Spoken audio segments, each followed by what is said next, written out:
Greetings, everyone, and welcome. I'm the Chancellor Soul, Mike Boone. You tune in to another edition of Soul Facts, a show highlighting the history and music of legendary artists and preserving their legacies. In this edition of Soul Facts features one of the most aspirating, dynamic artists to exemplify the Miami Southern Soul sounds of the 1960s and 1970s. Soul Facts Spotlight Artist tribute to the incomparable and the immortal Miss Annette Snell.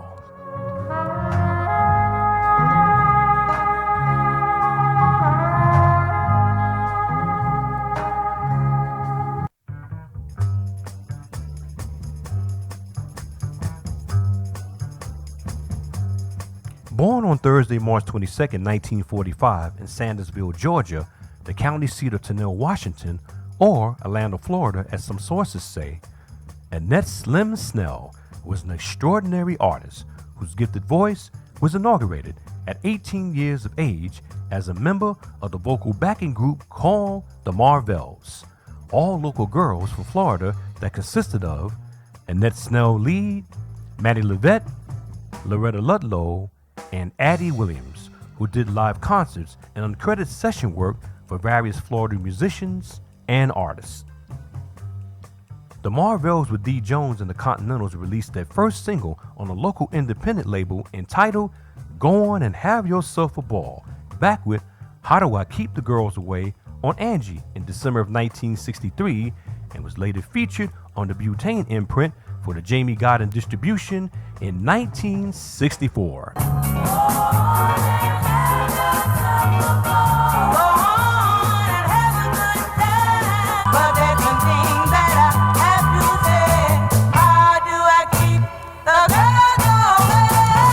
The group issued their second single entitled This Can't Go On, back with Dizzy Jones' Birdland on Yori Records in 1964.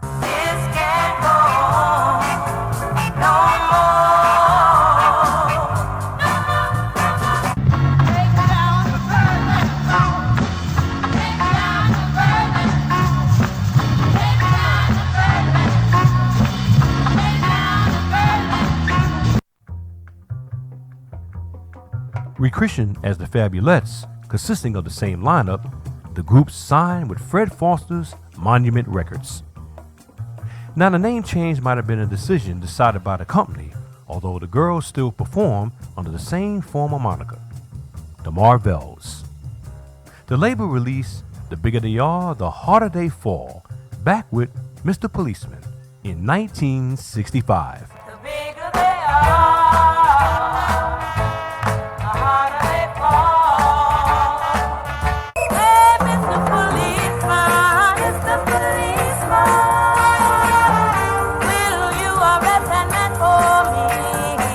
Other releases by the Fabulettes were issued on various labels, such as Try the Worrying Way, back with the Barrett Strong 1960 Motown hit Money, That's What I Want, with lead vocals by Addie Williams on Soundstage 7 in 1965.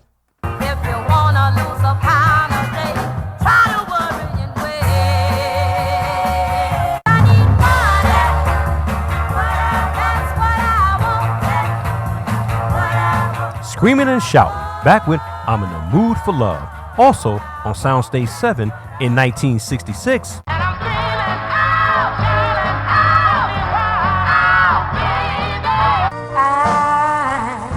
I'm in the mood for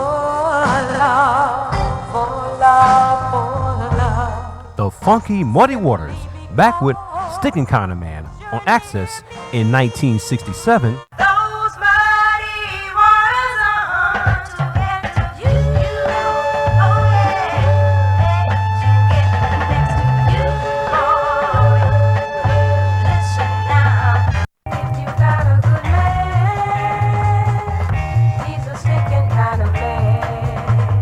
And Because of Love, back with If the Morning Ever Comes on Kanji in 1969, and was also reissued on the Filet of Soul label in January of 1970. Because of love, love, love.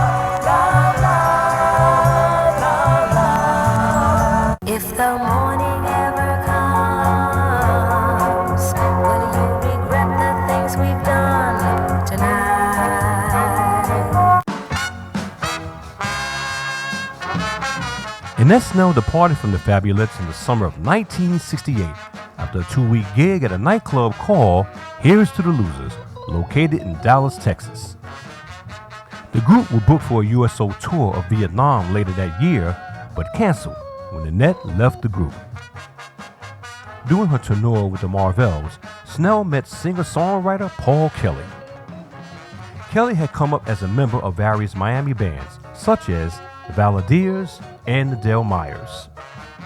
He was signed by record producer and music publisher Buddy Killen on his Dial Records imprint and produced some of the best recordings on Kelly, including Chills and Fever, issued in October of 1965.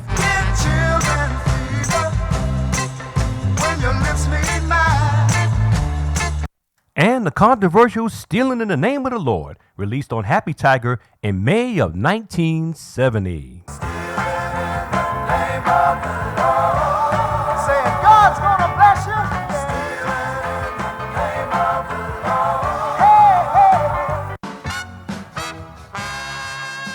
Paul Kelly had taken Annette Snell on a trip with him to New York in 1968 to shop for some demos of songs he had written. Under the name Annetta, she cut one of the songs entitled Since There's No More of You, a duet with Paul Kelly, back with Getaway Boy, released on Love Hill Records in 1968 and later picked up for wider distribution by New York record owner and producer Juggy Maury, who issued it on the Juggy imprint in 1970.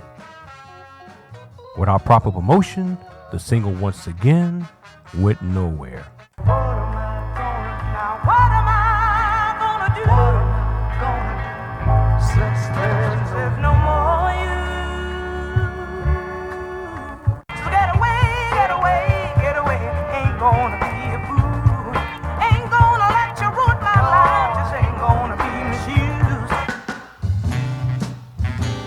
Paul Kelly brought Annette Snell to the attention of producer Buddy Killen.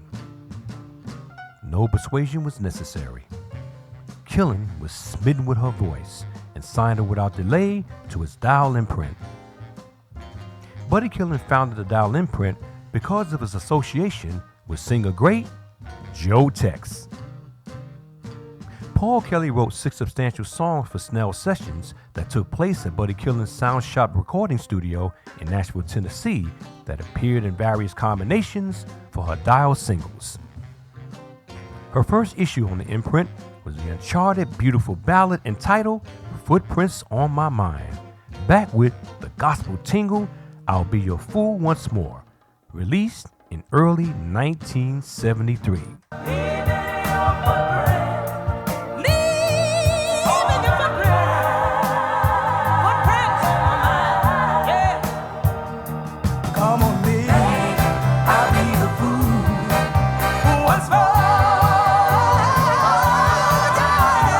Annette Snell issued her greatest achievement in August of 1973 with You Ought to Be Here With Me, back with her first release on Dial, Footprints on My Mind, a double-sided hit that rose to the number 19 position on the Hot Soul Singles chart in September of 1973. If she walks on your dream,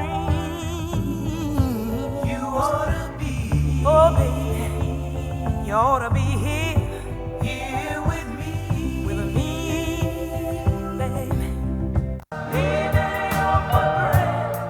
Leaving your footprint, footprints on my mind, yeah. Annette performed both songs live on the syndicated TV show Ebony Affair. When all the strength in me comes from you. Snell followed with 2 more R&B chart hits on Dial, including Get Your Thing Together, back with the re-release of I'll Be Your Fool Once More in December of 1973, charting number 44 R&B on February 23rd of 1974. Get your thing together, 'cause we're heading for stormy weather. Come on, baby, I'll be the fool once more. And just as hooked as I ever been, back with the Funkable Love Connection, released in January of 1974, hitting number 71 R&B on July 27th. The last song she would wax for the label. Just as soon as I ever been hooked on your love, here I am, oh baby, you're a fool again. I got you in my arms, I made my selection. Let's get together, make a love connection. Ooh. Annette Snell appeared at the National Association of Television Radio Announcers Convention on Saturday, September 8, 1973, to promote her new single, You Ought to Be Here With Me. She was also voted number 6 on Cashbox Magazine's Best R&B Artist of 1973.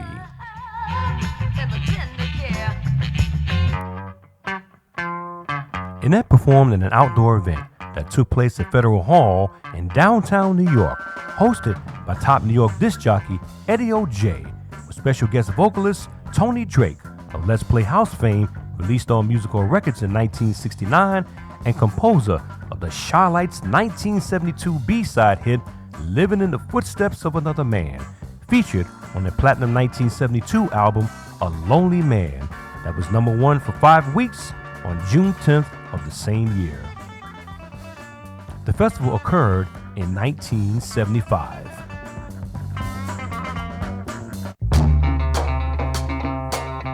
In between Snell's live appearances, producer Buddy Killen arranged a deal with his distributor, Epic Records, to release some of his product on their major label.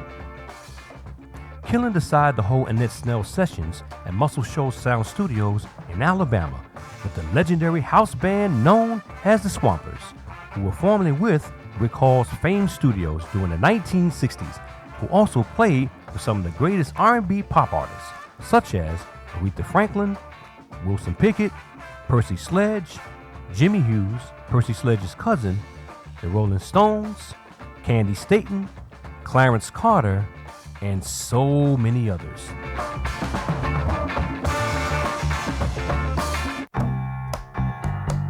Swampers bassist Jimmy Johnson and drummer Roger Hawkins were assigned by the executives at Epic Records to produce Annette Snell. After Johnson and Hawkins sampled her voice, they were beyond excited to work with her. Snell flew to Alabama, where she was met and picked up by some of the Muscle Shoals staffers and brought to the offices. In an exclusive 2014 interview with Clifford Davids, Jimmy Johnson said that all the hotels were booked, so Annette stayed with him and his wife for over a week, where the three of them became very close. Annette and Jimmy Johnson arrived at Muscle Sound Studios on Monday morning and recorded 4 tracks with the Swampers, along with Snell's vocals and overdubs. The session took approximately 3 days. She stayed until the weekend for more vocal input, preparing for an album. Jimmy Johnson valued Annette's opinion on choosing the right material for her to record. A selection of 4 songs were elected by Annette to record, like Tonight I Feel Like Dancing, written by singer-songwriter George Jackson, who composed such million sellers such as One Bad Apple by the Osmond Brothers and Old Time Rock and Roll by Bob Seger.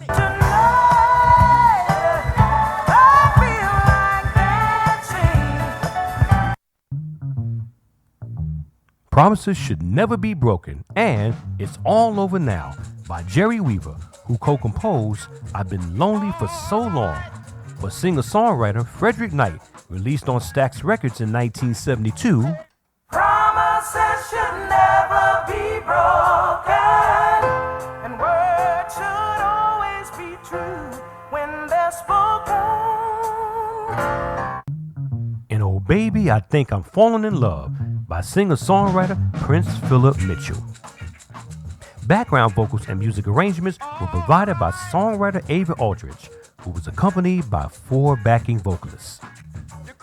After the weekend session was over, Annette and Jimmy Johnson returned back to his home. That Sunday night, Snell asked Johnson to put her on the first flight home to New York. The next morning, Annette came by the studio and said goodbye to everyone, and and then was whisked off to Muscle Shoals Airport by one of the staffers, where she boarded Southern Airways Flight 242. Snell was reluctant to leave, but was glad to be returning home to New York. I got to see where you coming from.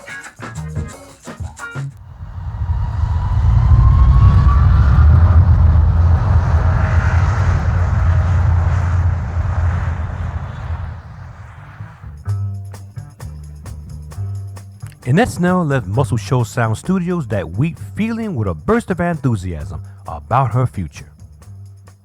She was so ecstatic over her sessions, she phoned her brother James to let him know that things went well and that she had a hit record. On Monday morning, April 4th, Annette aborted Southern Airway Flight 242, a Douglas DC-931 jetliner. Southern Airways was a small airline based in Atlanta, Georgia, that served local airports in the southeast region of the country. The story is told by Frederick Clemens, entitled Annette's Final Journey, on a YouTube channel in 2018, who was also a passenger on the same flight, said that Annette checked in 242 as passenger number 821, while other commuters ascended with her in the light rain. Snell took a seat in the midsection of the plane. The jetliner didn't go directly to New York, but made a stop to Atlanta for a connecting flight on another airline coasting to New York. The 242 plane would first stop off at Huntsville, Alabama, where another 61 passengers would board and fill the majority of the remaining seats. The total number of travelers departing Huntsville was 81.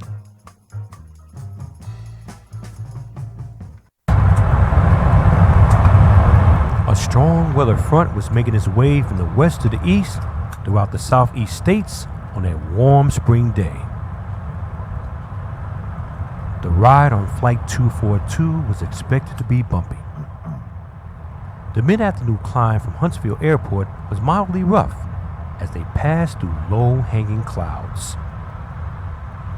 While chasing the squad line in the weather front, the feel of the ride changed dramatically.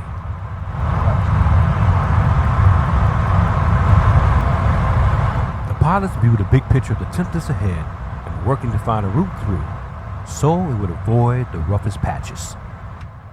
Through a combination of miscommunications and unfortunate decisions, Southern 242 ended up penetrating the worst of the storm. The passengers experienced a sudden darkness as they entered 2/3 of the storm, meeting with turbulence, heavy rain, and flashes of lightning. The plane, meanwhile, ran into a wall of hailstones larger than baseballs that hammered through, cracking the pilot's front windshield and causing the flame out of both engines that would lose electrical power. The passengers were now aware that the situation was dangerous and was on emergency. The jet line transformed into a powerless glider after losing altitude. Too far from an airport, the question in their minds was where to land. The travelers suddenly got a heavy view of pine trees and rolling hills. Afterwards, they were directed to keep their heads down for the final approach. The pilots succeeded in touching down on the center line of the road, but the wings was just too wide to avoid hitting obstacles on both sides. The DC jetliner veered off to the left and was rapidly torn apart while moving at a speed of 100 miles per hour. The violent turbulence of the plane caused it to fragment into several large pieces.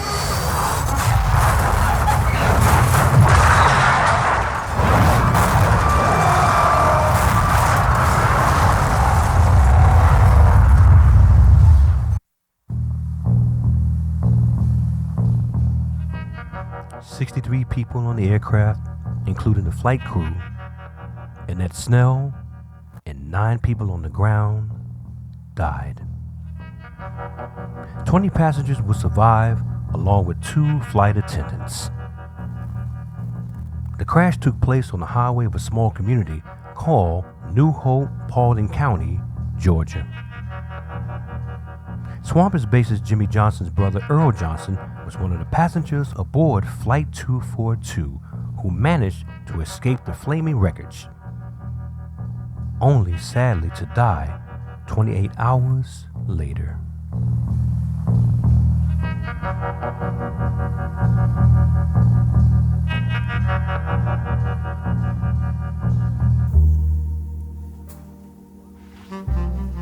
The shining bright star of Annette Snell was sadly dimmed on that tragic day of Monday, April 4th, 1977. She was 32 years old. The authorities were never able to identify her body, just a partial bridge that matched her dental records. Her family was devastated.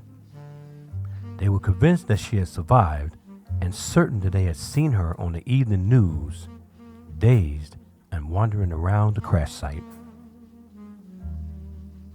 Unfortunately, they were sadly mistaken.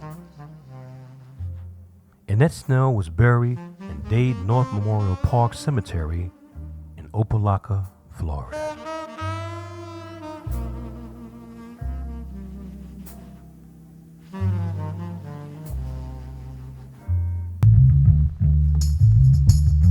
Annette Snell was married to singer-songwriter Pete Jackson from the R&B group A Touch of Class.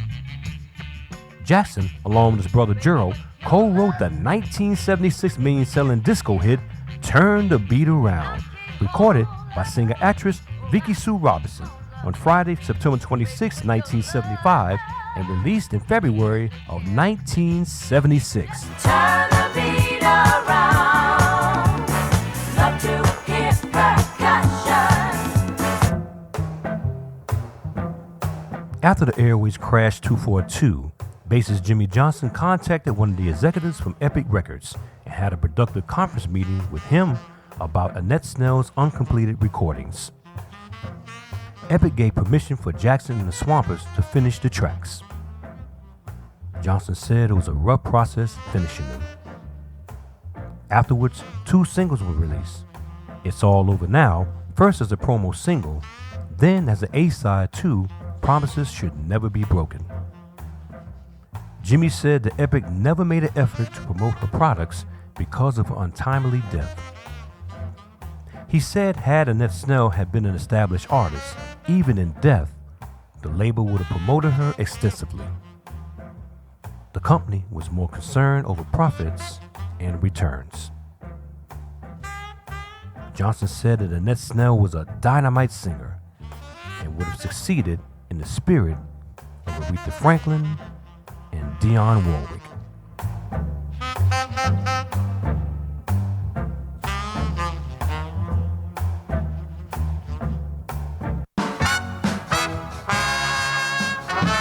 Around this time, Annette Snell's mother was having trouble getting a decent settlement from Lloyd's of London, a worldwide established insurance market. So Jimmy Johnson had to go to the federal courthouse in Atlanta, Georgia, and testify on behalf of Annette and her mother, and on Snell's gifted artistry. Johnson was qualified by her mother's lawyer about the enriched musical history of himself and the Swampers, and the great accomplishments with established artists, such as Annette Snell. After the testimony was over, Lloyd's in London was not only impressed, but increased their settlement for Snell and gave it the green light.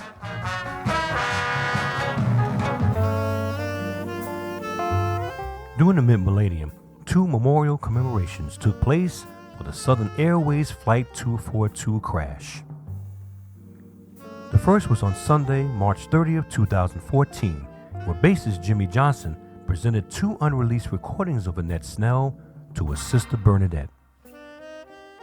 Tonight I Feel Like Dancing and Oh Baby, I Think I'm Falling in Love. Rumors stated that Snell had carried the tapes on board of the 242 flight with her, but it remained with Johnson after she left the studio. And in 2017, the 40th anniversary of the crash was a gathering of family members to pay homage to the people killed in the tragic ordeal. Annette Snell's recordings were played in the background as the reading of the names took place for the grieving attendees.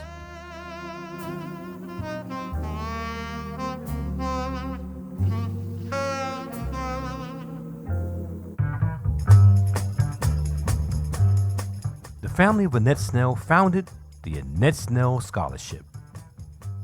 A gala event took place on Saturday, April 21st, 2018 in Sunny Isles Beach in Florida to raise funds and to award scholarships to high school seniors pursuing a degree in the finer arts and music. It was held at the Newport Beachside Hotel and Resorts, located on 16701 Collins Avenue. Gospel artist Dottie Peebles was the special guest.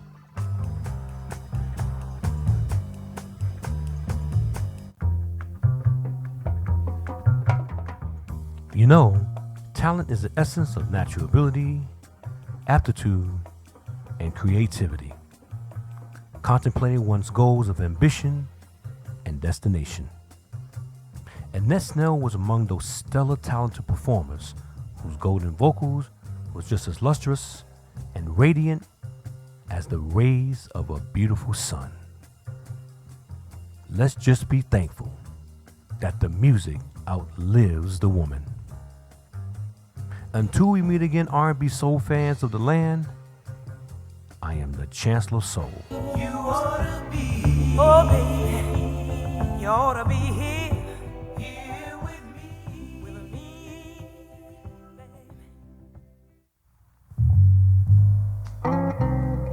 baby. Soul Facts, a show written, created, produced, and copywritten by the Chancellor of Soul, Mike Boone. Soul Facts is a non-profit music presentation.